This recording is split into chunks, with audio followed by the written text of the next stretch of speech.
नमस्कार, स्वागत है आपका। आप देख रहे हैं द न्यूज और मैं रानी गुप्ता आपके साथ। इस वक्त की बड़ी अपडेट सामने आ रही है महाराष्ट्र की राजनीति को लेकर के।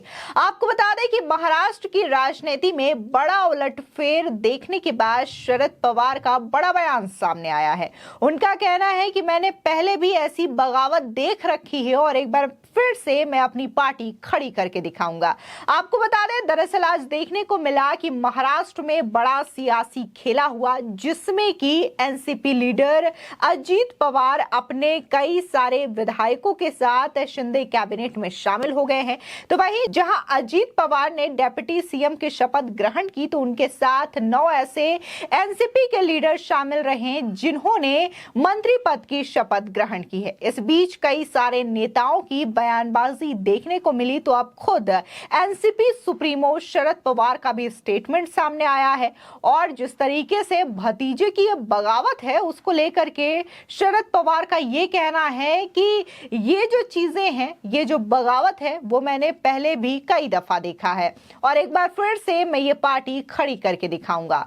साथ ही उन्होंने कहा कि मेरे साथ पहले भी ऐसी चीजें हो चुकी हैं, लेकिन मैं इससे डरता नहीं और ना ही मुझे इससे कोई फर्क पड़ता है। बता दें कि शरद पवार ने कहा है कि 2 दिन पहले प्रधानमंत्री मोदी ने एनसीपी के बारे में कहा था कि एनसीपी खत्म हो चुकी है। उन्होंने भ्रष्टाचार के आरोपों का जिक्र भी किया। मुझे खुशी है कि मेरे कुछ साथियों ने आज शपथ ली है।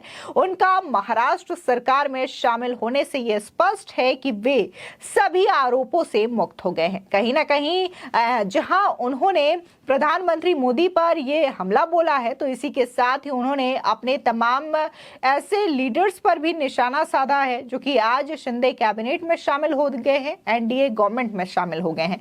बता दें कि एनसीपी प्रमुख शरद पवार ने कहा कि कांग्रेस अध्यक्ष मल्लिकार्जुन खड़गे, पश्चिम बंगाल की सीएम ममता बनर्जी और अन्य लोगों ने मुझे फोन किया है। मुझे बहुत से लोगों के लगातार फोन भी आ रहे हैं। साथ ही शरद पवार ने कहा कि आज जो कुछ भी हुआ, मुझे उसकी कोई चिंता नहीं है। कल मैं वाईबी चौहान यानी कि महाराष्ट्र के जो पूर्व सीएम रहे हैं, उनका आशीर्वाद लूंगा और एक सार्वजनिक बैठक भी आयोजित करूंगा। बता दें कि एनसीपी प्रमुख शरद पवार ने कहा है कि विपक्ष के नेता के बारे में फैसला करना स्पीकर का अधिकार है। अगले 2-3 दिनों में स्थिति का आकलन करने के लिए हम कांग्रेस और उद्धव ठाकरे के साथ बैठेंगे। शरद पवार ने कहा कि हमारी मुख्य ताकत आम लोग हैं, उन्होंने ही हमें चुना है। आपको बता दें कि वहीं शरद पवार का यह भी कहना रहा कि मैंने 6 जुलाई को एक मीटिंग बुलाई थी, लेकिन इससे पहले ही ये चीजें देखने को मिली और आज एनसीपी के कई सारे नेताओं ने शपथ ग्रहण कर ली है। आपको बता दें, दरअसल देखने को मिला है कि अजीत पवार ने आज 5वीं बार महाराष्ट्र के डिप्टी सीएम के तौर पर शपथ ली है। पहली बार 1999 से 2014 के दौरान महाराष्ट्र में कांग्रेस एनसीपी गठबंधन की सरकार में वो 2 बार उप मुख्यमंत्री रहे। वहीं नवंबर 2019 में अजीत पवार ने बगावत करके देवेंद्र फडणवीस के साथ अपनी सरकार बनाई और डिप्टी सीएम का पदभार संभाला। हालांकि 2 दिन बाद ही यह सरकार गिर गई थी। इसके 2 दिन बाद उद्धव ठाकरे की सरकार बनी, जिसमें एक बार फिर से अजीत पवार जो हैं वो डिप्टी सीएम बनाए गए। अब देखने को मिला कि 5वीं बार शिंदे सरकार में वो डिप्टी सीएम बने हैं। आपको बता दें कि इस दौरान अजीत पवार ने प्रेस कॉन्फ्रेंस भी किया और कहा कि उन्हें एनसीपी के सभी लोगों का आशीर्वाद मिला हुआ है। राष्ट्रवादी कांग्रेस में सब आते हैं, सभी विधायक उनके साथ हैं, सभी का मतलब है सब के सब।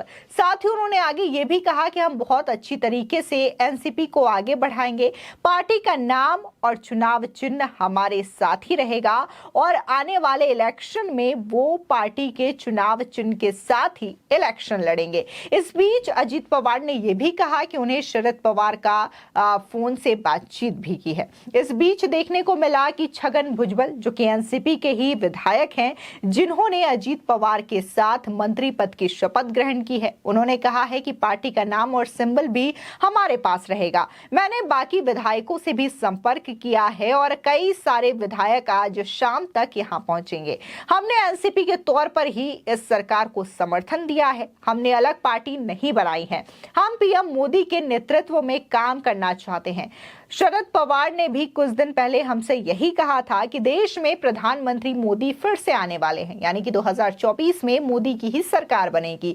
अगर ऐसा है तो हमें महाराष्ट्र और देश के विकास के लिए उनके साथ जाना चाहिए। वहीं आपको बता दें कि सूत्रों के हवाले से यह भी कहा जा रहा है कि जो एनसीपी में शरद पवार राहुल गांधी से काफी ज्यादा नजदीक हो गए थे और राहुल गांधी को समर्थन देने वाले हैं, तो इस बात को लेकर के एनसीपी जो है दो गुटों में बंट गई थी और एनसीपी के कई सारे नेता शरद पवार के इस फैसले से नाराज रहे, जिसकी वजह से यह बगावत देखने को मिलती है और अजीत पवार समेत करीब 40 ऐसे विधायक हैं जो कि शरद पवार से अलग होने का मन बना चुके हैं। आपको बता दें कि रिपोर्ट्स के मुताबिक अजीत पवार शरद पवार से नाराज चल रहे थे।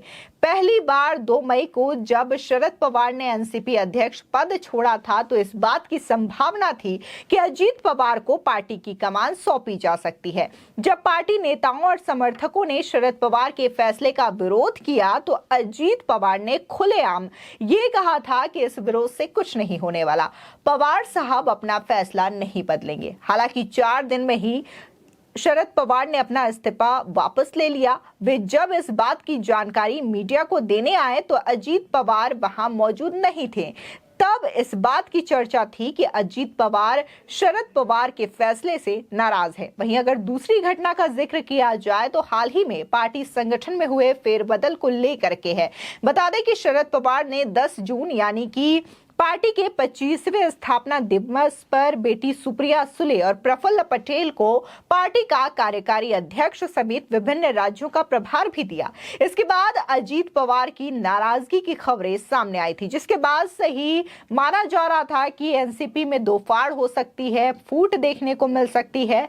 और अब जब विपक्षी गठबंधन को लेकर के ये बात सामने आई कि विपक्ष जो है एक बार फिर से राहुल गांधी को अपना समर्थन देगा, जिसमें से बहुत सारे नेता हैं जो कि राहुल गांधी को समर्थन देने के लिए आतुर हैं और एक बार फिर से उन्हें प्रधानमंत्री कैंडिडेट बनाने के लिए आतुर हैं, जिसके बाद पार्टी में ये जो फूट है वो बढ़ी, नाराजगी बढ़ी, जिसके बाद कई सारे नेता जो हैं वो अजीत पवार के साथ हो लिए। और आज राजभवन में जो नजारा था वो सभी ने देखा कि कैसे अजीत पवार अचानक से राजभवन पहुंचते हैं, जहां पर देवेंद्र फडणवीस और एकनाथ शिंदे मौजूद रहे और उनकी मौजूदगी में उन्होंने एक बार फिर से महाराष्ट्र के डेप्यूटी सीएम के तौर पर शपथ ग्रहण की। हालांकि इस बीच संजय राउत का ये कहना रहा कि जिन लोगों ने अजीत पवार के साथ शपथ ग्रहण किया है वो तमाम एमएलए डिस्क्वालिफाइड हो जाएंगे और साथ ही उनका ये भी कहना है कि ये चीजें तो मुझे पहले से ही पता थी कि कुछ ऐसा देखने को मिलेगा। वहीं संजय राउत ने यह भी दावा किया है कि उनकी जो फोन पर बात है शरद पवार से हुई है और शरद पवार का ये कहना है कि वो फिर से ऐसी पार्टी को गठित करेंगे, इसे बनाएंगे, क्योंकि जनता का समर्थन उनके साथ है और साथ ही वो उद्धव ठाकरे के साथ मिलकर के पार्टी को आगे बढ़ाएंगे। फिलहाल इस खबर को लेकर के आपकी क्या राय है हमारे कमेंट सेक्शन में जरूर बताएं। आगे की और भी अपडेट के लिए चैनल को सब्सक्राइब करना ना भूलें।